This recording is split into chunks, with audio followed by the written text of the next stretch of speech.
ప్రభు వెళ్ళాడు. ఎన్ని రోజులు ఉపవాసం ఉన్నాడు? 40 రోజులు ఉన్నాడు. ఎన్ని రోజులు ఉన్నాడమ్మా? 40 రోజులు ఉన్నాడు. 40 పగళ్ళు, 40 రాత్రులు. యేసు ప్రభు ఉపవాసం ఉన్నాడు.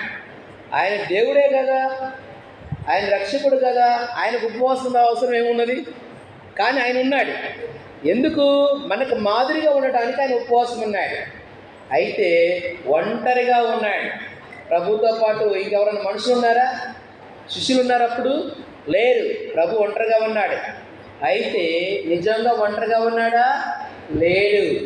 ఆయన ఎవరితో సహవాసం ఉన్నది? దేవునితో సహవాసం ఉన్నది. దేవుని స్తోత్రాలు తెలియజేయండి. హల్లెలూయా. కాబట్టి అది మనం నేర్చుకోవాలి. నువ్వు ఒంటరిగా ఉన్నప్పుడు నువ్వు వంటలు తోముకుంటున్నావు, లేకపోతే ఇంటి పనులు నీళ్లు చేసుకుంటున్నావు, కానీ మన యొక్క ఆరాధన, మన